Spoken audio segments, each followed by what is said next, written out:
it's Mike with TechBB, and today let's do the Planet Eclipse Ego 10 Supergun show. Now the Ego, for me personally, has never been one of my personal favorite guns, okay? The problem with the Egos that I've always had in the past, you know, the Eagle 5, 6, 7, 8, and 9, was that for me, from someone that came from shooting Intimidators, was the bolt speed was way too fast for me. It felt like an Intimidator shooting at like 120 PSI on the LPR.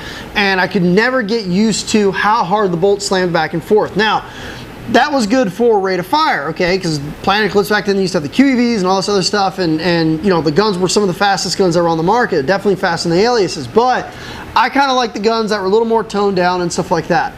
Ego 9, I like the Ego 9 in terms of the milling, in terms of how it felt in the hands and stuff like that. I still couldn't get over how hard the bolt slammed back and forth even on the Ego 9. Then the SL94 I got in my hands, and that was when Planet Eclipse started to make the change towards slowing the bolt down. Now they weren't really so concerned over rate of fire. What they were more concerned about was how the gun actually felt in your hand, how the gun actually shot in your hand. Reducing the kick, slowing down the bolt speed, and making the gun just feel a little bit more softer, a little more calmed down in the hands. The Ego 10 continues on with that. In my opinion so far, Ego 10 has been one of the best shooting Egos I've ever shot. I liked it better than pretty much all the other Egos combined as how much I like the Ego 10, okay?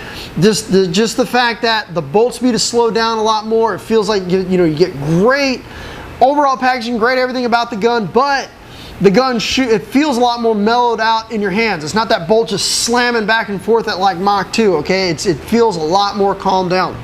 I love the way this gun is shot, and I apologize for it taking so long to get the review on it, but you know, we were giving the gun a good old English rogering out there on the field. I mean, you can see we've even got a little bit of wear here in the tip from diving into the bunkers and stuff like that with it, but let's go ahead and take a look really quick at the packaging.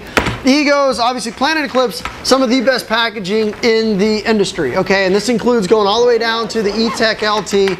Packaging with Planet Eclipse has always been top notch. You get a nice color manual, you get the toolkit, you also get you get a barrel sock, you get lube, you get the O-rings. I mean, this is packaging, okay? This is, you know, this is packaging. This is what you would expect to get in a $1,200 marker. They also give it to you in their $480 marker, but you get it also in the $1,200 marker. You get a nice zipper case, break the whole gun down, put it in here, throw it in your gear bag. You got nothing to worry about. But packaging with this is just awesome. I actually like this zipper packaging a little bit better than the Ego 9 that used the little sliders on the side, the little like briefcase thing. I kind of like the zipper a little bit better. But, and actually, if you are a gun tech, Planet Eclipse gun oil, the silicone gun oil, actually works really well on a lot of other markers. So, you know, you'll definitely get your use out of that. But packaging, as always, top notch with it. So let's go through what are some of the major improvements between the Ego 9 and the Ego 10.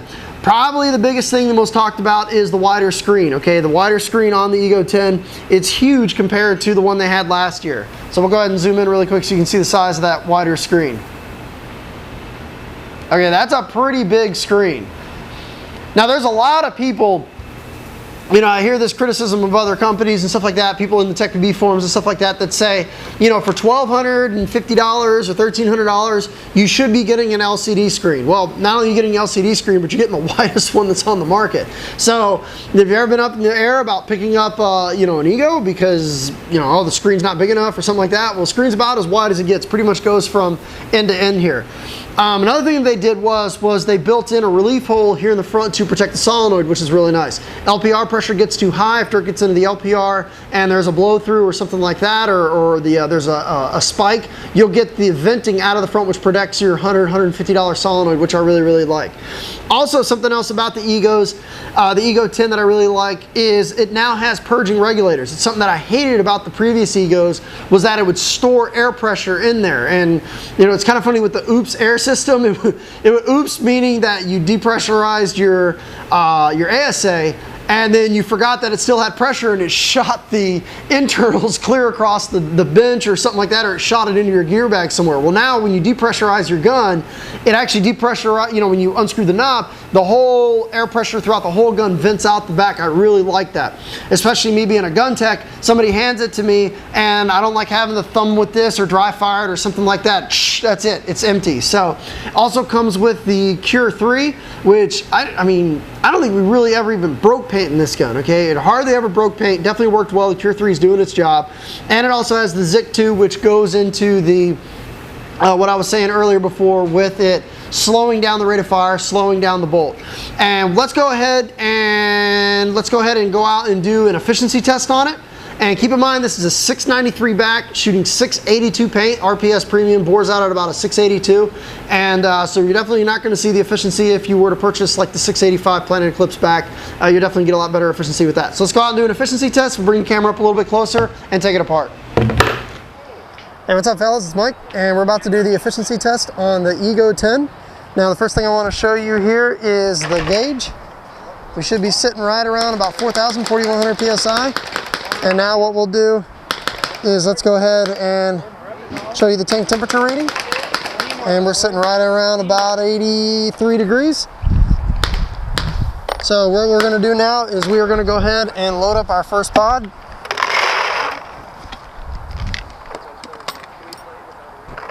And make sure I get the right chrono tool here.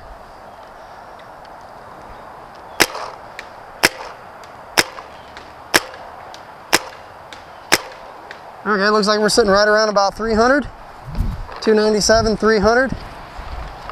Now the paint we're shooting is about a 684 bore, and this is a 693 back.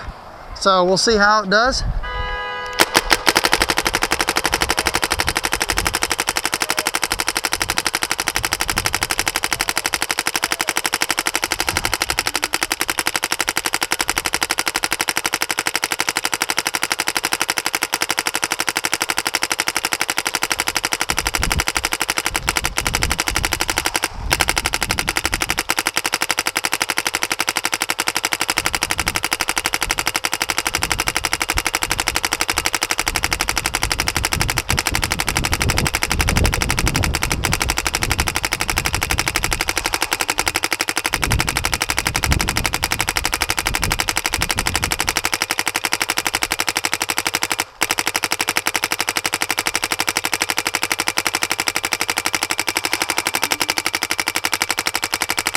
We're also testing out the Empire Prophecy LTD.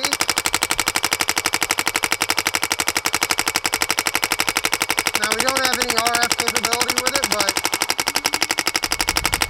right now it is just on sound mode. And I believe I have the torque and the speed on setting 2 out of 5.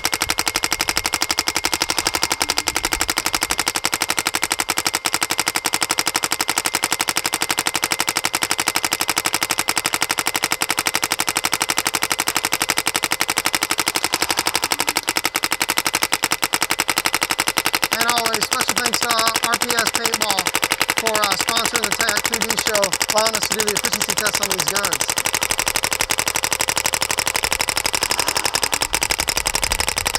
And looks like we are dead.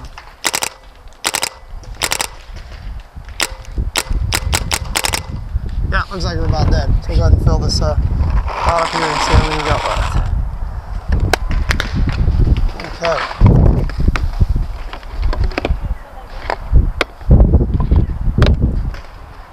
How we're doing here. We've got 3, 6, 8, and about 8 1/3 pods on the Ego 10, shooting about 290 feet per second, 95 feet per second. Thank you.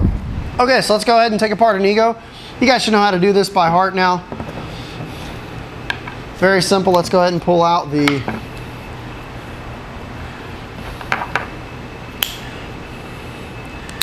rammer.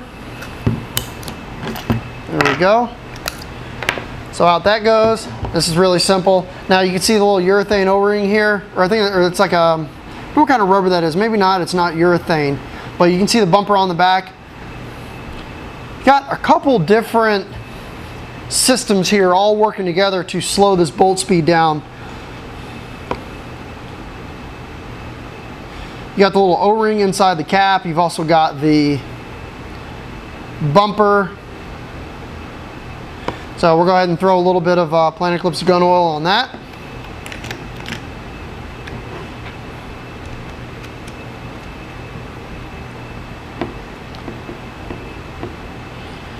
Screw in the knob, there we go. Let's go ahead and take apart the LPR.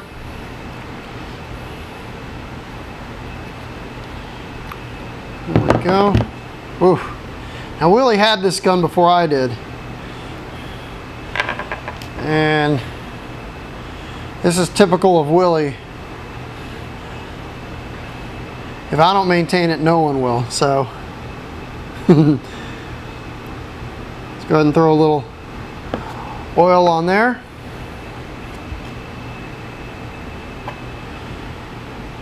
Let's go ahead and clean out the inside.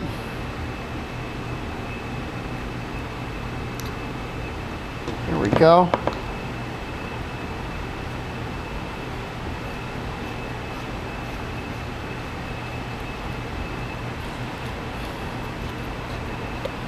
And let's go ahead and take apart the HPR.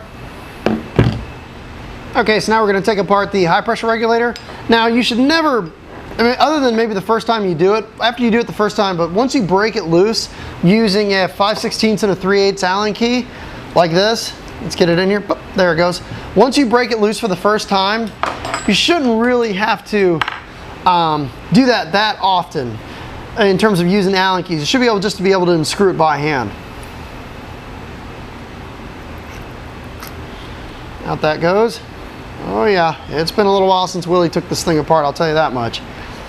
So let's go ahead and clean the piston off.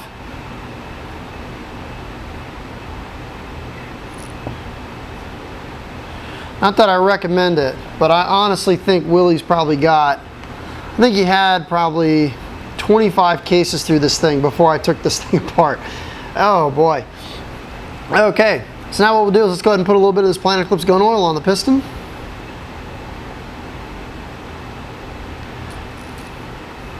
And let's put a little bit down here to take care of that O-ring that's right there.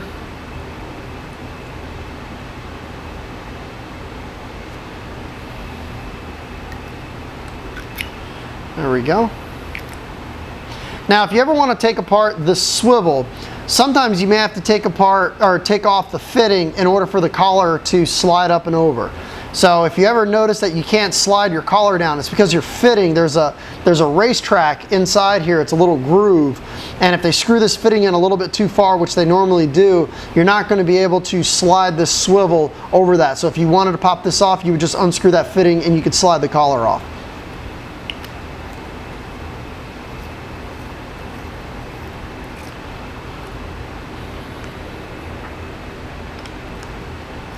Get that a little snug.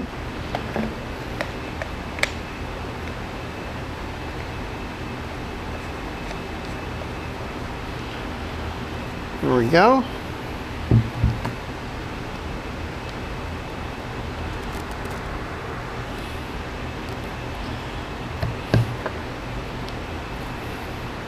And we'll go ahead and slide the bolt back in. And just like all Planet Eclipse Egos, they've got a nice little dent here, a little divot on the bolt so you know how to index it properly, and there you go. And we've just taken apart the Planet Eclipse Ego 10. So let's go do the conclusion. Okay. And we almost forgot to do one of the most important parts, which is weigh the gun. Let's go ahead and turn it on. Okay, as you can see, it does turn on. And let's go ahead and set it on the trusty Tech PB scale.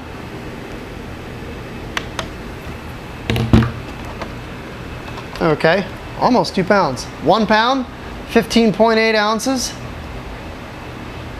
1 pound, 15.8 ounces, just a hair under 2 pounds for the Planet Eclipse Ego 10.